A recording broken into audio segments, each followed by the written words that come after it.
오늘 우리에게 주시는 하나님 말씀은 사무엘상 26장 13절에서 20절까지의 말씀입니다.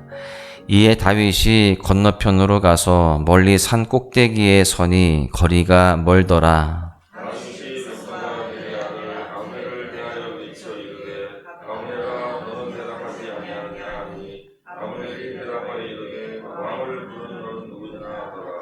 다윗이 아브넬에게 이르되 내가 용사가 아니냐?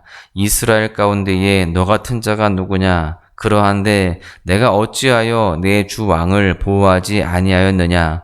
백성 가운데 한 사람이 내 주 왕을 죽이려고 들어갔었느니라.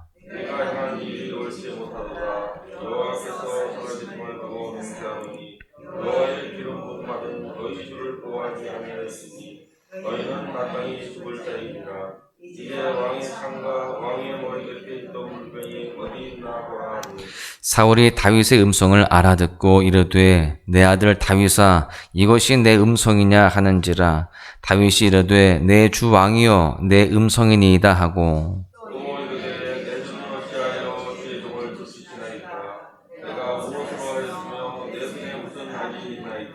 원하건대 내 주 왕은 이제 종의 말을 들으소서. 만일 왕을 충동시켜 나를 해하려 하는 이가 여호와시면 여호와께서는 제물을 받으시기를 원하나이다마는 만일 사람들이면 그들이 여호와 앞에 저주를 받으리니 이는 그들이 이르기를 너는 가서 다른 신들을 섬기라 하고 오늘 나를 쫓아내어 여호와의 기업에 참여하지 못하게 함이니이다. 그런즉 청하건대 여호와 앞에서 먼 이곳에서 이제 나의 피가 땅에 흐르지 말게 하옵소서. 이는 산에서 매출하기를 사냥하는 자와 같이 이스라엘 왕이 한 벼룩을 수색하러 나오셨음이니이다. 아멘.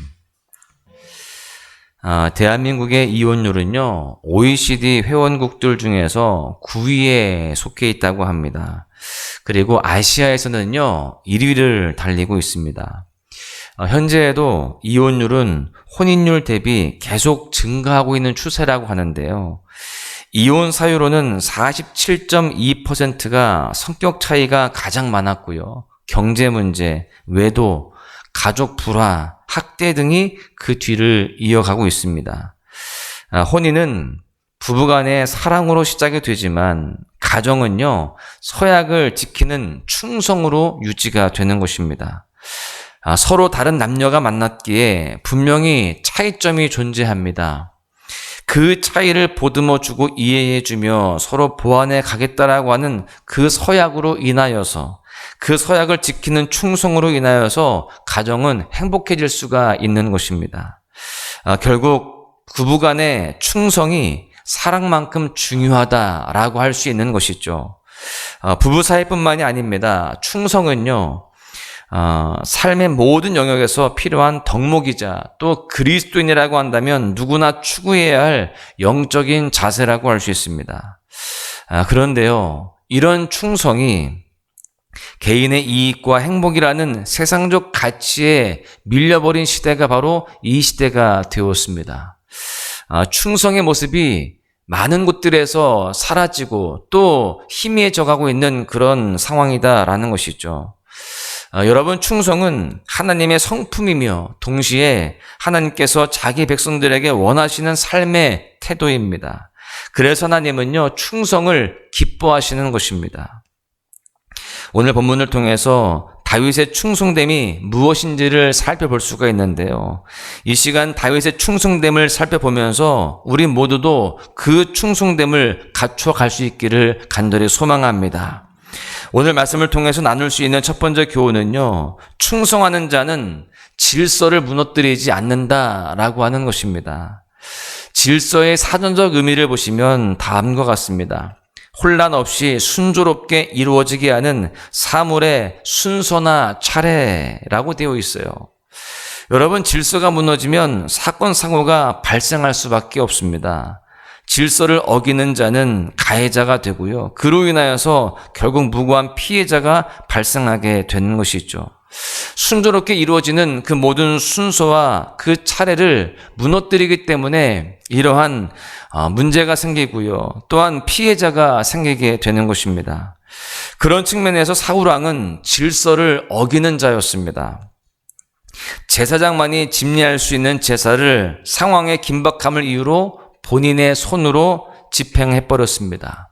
그런가 하면 하나님께서 진멸하라고 하신 전쟁에서는요, 하나님께 헌물한다라고 하는 이유로 눈에 좋아 보이는 그런 가축들을 전리품으로 취하게 되었습니다. 그뿐만이 아닙니다. 살인하지 말라라고 하는 하나님의 계명을 무시하고 자신의 사위인 다윗을 시기와 질투심에 못 이겨서 죽이고자 하는 심각한 죄악을 저지르고 있습니다. 하나님께서 정하신 질서를 하나 둘 지금 무너뜨리고 있는 그런 상황이죠. 그런 반면 다윗을 보십시오. 다윗은 곤란하고 또 생명의 위협을 받는 상황 속에서도 결코 질서를 무너뜨리지 않습니다. 자신을 죽이겠다고 찾아온 사울 왕과 그 부대가 잠든 틈을 이용해서 다윗은 얼마든지 사울 왕과 그 군대 장관 아브넬을 죽일 수가 있었습니다. 그러나 다윗은 사울 왕을요, 여호와의 기름 부음 받은 자로 인정하고 있습니다. 질서를 지키는 거예요. 비록 사울 왕이 지금 초심을 잃고 폭군으로 변한 지가 오래되었지만 그래도 사무엘에게 기름 부음 받은 하나님이 세우신 왕임이 분명했습니다. 또한 아브넬은요, 사울 왕이 세운 군대의 장관이었습니다. 하나님이 세운 사울 왕이 임명한 자였기 때문에 다윗은 아브넬에게도 손을 대지 않는 거예요. 이처럼 다윗은 끝까지 하나님의 질서를 존중하고 그 질서를 어지럽히지 않기 위해서 지금 충성을 다하고 있습니다. 여러분 혹시 나로 인해서 무너지고 있는 질서는 있지 않습니까? 가정의 질서, 교회의 질서, 또 일터의 질서, 사회의 질서, 부부의 질서, 또 영적 질서. 여러분, 우리는 이런 질서 가운데 살아가는데 나의 이기적인 욕망이나 나의 유익 때문에 그 질서를 무너뜨리고 어지럽힌다라고 한다면 그것은 곧 하나님에 대해서 도전하는 것과 같은 것입니다. 그 모습이 바로 사울의 모습이 되게 되는 것이죠. 다윗은 그런 측면에서 철저히 하나님의 질서에 순응하면서 하나님께 굴복한 참으로 충성된 자였습니다. 하나님께서는요, 질서의 하나님이세요. 질서를 무시하고 질서를 무너뜨리면 하나님과 동행하거나 하나님께 영광 돌릴 수 없는 것입니다. 여러분, 나로 인해서 무너지고 있는 질서가 있다라고 한다면 우리가 잘 살펴보고 다시금 그 질서를 아름답게 세워가는 그런 모습들 되시기를 간절히 소망합니다. 두 번째는요, 충성된 자는 매 순간 하나님을 의식한다라고 하는 겁니다. 충성된 사람은 질서를 무너뜨리지 않을 뿐만이 아니라 매 순간 하나님을 의식하며 살아간다는 것인데요. 다윗은 깊이 잠들어 있는 부대 중심까지 접근해서 사울 왕의 창과 물병을 취한 이후에 거리가 조금 있는 산 꼭대기에 올라가게 됩니다. 그리고 큰 소리로 아직 깊이 잠에 빠져 있는 사울 왕과 그의 군대를 깨워요. 본문 16절을 보십시오. 내가 행한 이 일이 옳지 못하도다. 여호와께서 살아계심을 두고 맹세하노니 여호와의 기름 부음 받은 너희 주를 보호하지 아니하였으니 너희는 마땅히 죽을 자이니라. 이제 왕의 창과 왕의 머리 곁에 있던 물병이 어디 있나 보라 하니. 다윗의 목소리를 듣고 군대 장관 아브넬과 사울 왕은요, 소스라치게 놀라서 잠자리에서 일어나게 됩니다. 그리고 곧바로 사울의 머리맡에 있어야 할 사울 왕의 창과 물병이 사라졌다는 것을 발견하게 되죠. 창과 물병이 밤사이에 사라졌다는 것은 다윗이 사울을 충분히 죽일 수 있었음을 시사하는 그러한 분명한 증거가 됩니다. 죽일 수 있었으나 그렇게 행하지 않았음을 창과 물병이라는 물건을 통해서 사울 왕에게 지금 다윗은 호소하고 있는 상황입니다. 내가 당신을 충분히 죽일 수 있었지만 죽이지 않았습니다. 내가 이렇게 질서를 잘 지키는 충성됨으로 지금 나아가고 있습니다. 이렇게 지금 고백하고 있는 모습이 되는 것이죠. 다윗이 이러한 행동을 할 수 있었던 이유가 무엇일까요? 그 안에 신전의식이 있었기 때문입니다. 신전의식이 무엇이냐? 하나님의 존재를 의식하는 영적 인식작용입니다. 우리가 흔히 표현하는 말이 있죠. 코람데오. 하나님 앞에서 살아가는 삶, 매 순간 하나님을 의식하며 살아가는 삶이 바로 신전의식입니다.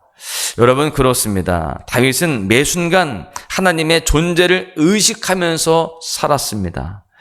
골리앗을 치기 위해 달려갈 때도요, 하나님의 이름을 언급했던 모습을 보면 다윗이 어렸을 때부터 이미 신전의식을 갖고 살았음을 엿볼 수가 있습니다. 오늘 본문에도 보니까 사울 왕과 아브넬을 깨운 다윗은 자신의 무죄를 끊임없이 호소합니다. 그리고 그 호소 가운데 여호와 하나님의 이름이 반복적으로 등장합니다. 이처럼 하나님을 의식하는 사람들은 자신의 행동과 대화에 육적인 모습이 아닌 영적인 모습이 자연스럽게 드러나게 되어 있습니다. 하나님의 사람들은 자신의 행동과 대화에서 하나님의 이름과 성품이 드러난다라는 것이죠. 그리고 그 모습으로 인하여서 주변 사람들에게 하나님의 살아계심을 증거하게 되는 것입니다. 그런 의미에서 우리도 하나님을 말과 행동으로 증거하는 그런 삶이 되어야 할 줄로 믿습니다. 우리의 말과 행동에서 주님이 드러나야 되는 것이죠. 또한 신전의식으로 살아가는 사람들은요, 자신을 드러내거나 높이지 않고 철저히 겸손함으로 행동합니다. 본문 20절에 보시면 다윗은 자신을 메추라기, 벼룩으로 비유합니다. 여호와의 기름 부음 받은 자와 강대강으로 대결하는 것을 피하고요, 자신을 미물로 여기면서 상대방을 오히려 존중하고 있습니다. 사랑하는 소망가족 여러분, 하나님께서 궁극적으로 우리 그리스도인들에게 원하시는 태도는 무엇일까요? 어떠한 삶의 모습을 원하실까요? 바로 이 신전의식을 기반으로 한 충성된 삶인 줄로 믿습니다.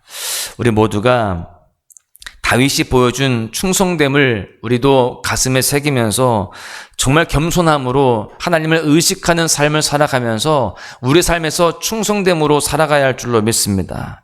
그렇게 다윗이 보여준 충성됨이 우리 모두의 삶 속에서 재현되어지길 주님의 이름으로 간절히 축원합니다.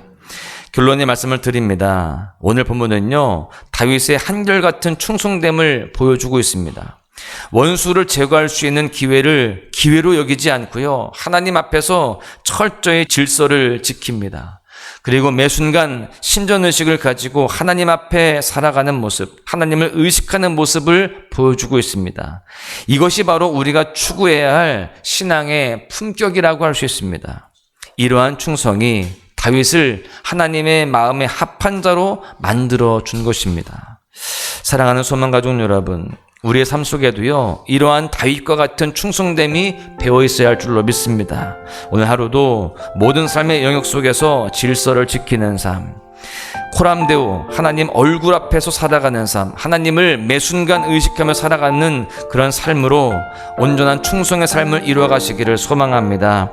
그 가운데에 다윗처럼 하나님의 마음에 합한 자로 칭찬받는 하루가 되시기를 주님의 이름으로 다시 한번 간절히 축원합니다.